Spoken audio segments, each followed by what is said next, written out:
All right, so last night I'm sitting on the sofa playing with my phone, and my wife says, "What are you doing?" I said, "I am shopping on Whatnot," which, by the way, is my sponsor today. And she sat down right next to me and says, "I want to shop too." And so we kind of did it together.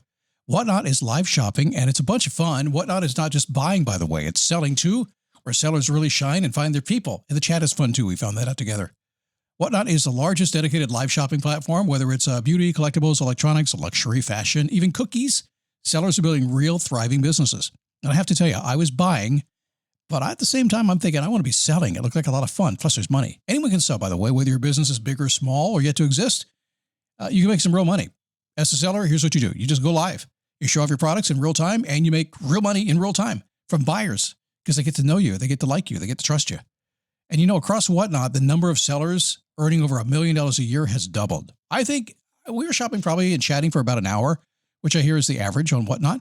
Honestly, I think there's also a good chance you have never experienced anything like Whatnot, and you should. Search Whatnot, WHATNOT, in the App Store, download, and you can start selling right away. The new LinkedIn Hiring Pro can't undo your last hire, the no-show. Who set you back because they didn't show up on day one, or day two, or ever again. And now your product launch is delayed because you're talking to alien abduction podcasters to track them down. But LinkedIn Hiring Pro can help make sure your next hire sticks. In fact, businesses who use LinkedIn are 24% less likely to reopen a role in the next 12 months. Hire right the first time with LinkedIn Hiring Pro. Post a free job today at linkedin.com/quality. This is the Daily Boost Podcast with Scott Smith. Hey, hang on. I was drinking a cup of coffee there. I know. I should have had the sip of coffee before I hit go, right? But why do that? Huh? So noise is a problem in your life, isn't it? It's just a yes. Is it the problem in your life? I'll explain it. We'll talk about that today, and you'll see, and we'll build on what we talked about yesterday as well in this Daily Boost podcast today. Good to have you here. Thanks for stopping by today. It's me, Scott, heading to Death Valley. It's kind of cool. I was so excited to go. I actually am excited to go to support my buddy Croix as he runs across the desert and almost kills himself. We're hoping he won't, but if he does, we'll bring him home. That's all. He's not going to die. We'll catch him way before that happens, okay? But I was so excited because Death Valley is kind of a death zone. I mean, it's kind of off the grid, really off the grid. There's like no cell signals out there or anything, and not a lot of Wi-Fi. It's really, you're kind of on your own. And I was thinking, I'm going to be sitting in a car helping Croix, and I'm going to have nothing to scroll on my phone. I can't be on the internet. Oh no, what am I going to do? And then I realized that my iPhone has satellite text messaging, and it's free. I thought, okay, well, good. I can now, darn it, I can actually get texts. And I was so excited about being off the grid. I'll turn my phone off now, I guess. And I thought, well, I can't even get on my computer. And then I realized one of the guys that's going with us is bringing a Starlink along. He's going to be in the car that I'm in. So I'm going to have an internet connection with me. I'm having a problem with this right now, but I can handle it. I'll let you know how this turns out next week, okay? So noise in your life. Everybody thinks they have, these days, a motivational problem. And I know that because you'll see all kinds of ads on the internet these days. You don't have a motivational problem. You have a discipline or an execution problem. Probably that too, yes. But all of us have a motivation problem. We do. But we shouldn't. And the reason we shouldn't is because it's built into us. The secret trait that's inside of you, science has proven this, that you were born with motivation. It's just there. That's why a baby gets born and says, "Ooh, let me latch on," as they say. Oh, they're just hungry. Hunger is not motivation? Come on, man. So just get over it. Everybody's born with motivation. Yes, you need execution and discipline. That's cool. That's how things get done. But for the most part, people don't have this motivational problem. For the most part, what we have in this society we live in today is a noise problem. Way too many inputs, way too many options, way too many opinions, way too many, as I say, open tabs. That's such a 1990s reference, isn't it? I wrote that down. I thought, what did I write that down for? Maybe I had a lot of tabs on my computer. Crazy stuff. But with AI and everything else these days, and then with people like me giving you opinions and giving you my opinion and kind of ranting about a few things, a point of view, if you will, I hope you just take what's here and maybe you can sort some things out. But we have way too many things going on. We can't get away from it. It's like me going to Death Valley trying to escape it. You just can't do it anymore. Urgh. I miss a day of rabbit ears on 3 channels. Yeah, I was there. Don't remember too much of it. I've often said more is on the other side of less. You heard me say that before? If you haven't heard that word before, that sentence before, that phrase before, listen. More is on the other side of less. Every single big move that you have ever started to make started with an elimination, not an addition. Now, that's a new concept to a lot of people. They want more. They think they add more into their life. That's not true. You have to eliminate something. It's subtractive. Something you hear me talk about all the time. You got to do less to get more. And speed does not come from pushing harder. Some people rookies think, I just go faster. I'll outwork everybody. That never wins, not in the long haul. I've seen many people do that for a long while. A lot of people outwork people for a very long time, but at the end of the day, they eventually will wear out. They'll either get smart and get very efficient about how they go fast, or they'll just wear themselves out. But what happens is speed actually comes from removing what's in the way. Think about this. There's so many things going on. Me preparing for my trip this week, a massive distraction because there's so many things I had to get ready to go. And all I was really trying to do was get everything out of the way, because once I did, I could go fast again. But at least for 4 or 5 days, I was kind of slow. Amazon was slow. Equipment was wrong. Everything was not working. Frustrating, right? So speed doesn't come from pushing harder. It comes from removing what's in the way. A race car. I was watching F1 on Apple the other day, I think. It was a Brad Pitt movie, Formula One movie.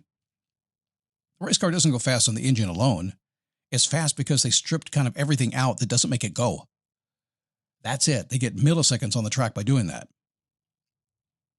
Look at everything that you've added this year in your life and thinking it was progress. Just think about that for a second. Like I said, I'm taking a trip here. I added a bunch of camera gear. I don't know why I added a bunch of camera gear. Yeah, I do know why. Because I like playing with camera gear. I hired 2 really good professional cameramen with really, really expensive equipment. They are there to shoot the pretty stuff, but Scott had to go build this camera rig to take along to play. My wife said, "What are you doing?" I said, it's kind of fun to build this rig. I had a good time. It helped that my other camera broke and I had to buy a new one. I had to. The app, the course, whatever you did this week, the second planner you did, I don't know. How's that working for you? Think about it, really. We've been, 7 months into the year now? Think about everything you've gone through. And is it still working? Have you added things in and you're still kind of drifting along? The hardest thing anyone does is, as to use Benjamin Hardy's term, is raise the floor. But you can't raise the floor while you're kind of carrying the whole garage on your back. You can't do it. That's why I say it. It's subtractive. Everything is subtractive. Most of y'all are listening to all the noise that's going around you, all the opinions. You go into AI and you're talking around in circles. Have you figured out yet that it's just going to agree with you and give you compliments and tell you what you want to hear? Have you figured out yet that after a couple of glasses of wine at 2 o'clock in the morning, when you think you're talking to your therapist, you're actually talking to a computer, which is just, it's got its own agenda? It's adding more to your life. Have you figured out that when you get an AI and do that it creates a chat thread that has more words than you would ever write if you wrote a couple of books? And you did it without even thinking in the middle of the night, thinking it was going to help you go back to sleep and solve your problems? Tell you, my coaching business is going good now. You know why it's going good? Because you all spending too much time on ChatGPT. You thought it could answer. And you figure out, no, I better talk to Scott. He'll have the answer. Any human would have a better answer than chat. Can't just race the floor, guys, if you keep everything on your back. Subtraction is scary, by the way. Why is subtraction scary? Think about it for a second. It's scary because it feels like you're losing it. It feels like loss, doesn't it? Also, when you subtract, you have to do something else. You got to kind of simplify what you're doing. When it comes to getting rid of the noise in your life, you got to get rid of the complexity in your life. I actually spent a fair amount of my time uncomplicating my life, because complication builds up just kind of magically. It just happens. Even the gear I just bought, suddenly it's new camera, new lighting, new everything. And suddenly it's got complicated. I got to figure it out now. More to remember, more little things to keep up with. It just happens like little rabbits. It keeps multiplying. You can only scale simplicity. It doesn't mean you're not going to have complicated sections of your life. In fact, I will go so far as to say, if you run a business, it's the complexity, the sophistication of your business that actually makes you valuable. It's the moat you build. When you become the GOAT, when you can really do something very, very well, and you got a moat around you of complexity, people can't even enter your field. So yes, it's a kind of double-edged sword here for sure. But for the most part, you got to simplify a system. Usually that means get down to one thing that you do and just get really good at a virtuoso, if you will. That will scale. But you do that by subtracting everything around you. By the way, sidebar here.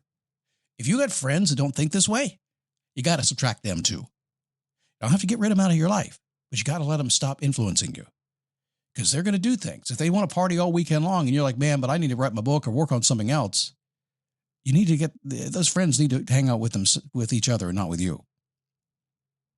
So the first rule that you have to follow here, if you're going to do this and get this noise out of your life, is the delete first rule. Before you add anything in your life, ask what you're willing to remove to make room. If the answer is nothing, you probably don't want it badly enough. And this is something people don't want to hear. And I ask this all the time to my clients. Great, we're going to do this. Going to take some extra hours in the week. What are you going to get rid of? What do you mean? I can't get rid of anything. Yeah, you do. You got to get rid of stuff. You don't have time. You just don't have time. I cannot tell you how many 90 or 100-hour weeks I have seen people put on their calendar saying, I can do it. See, yeah, you do it for a week or two. Not for long. Quiet is the answer, guys. It's sitting there right in front of you the whole time. If you want to get rid of the noise in your life, subtract. That's how you do it. All right, tomorrow, the loving cage. You're going to love that.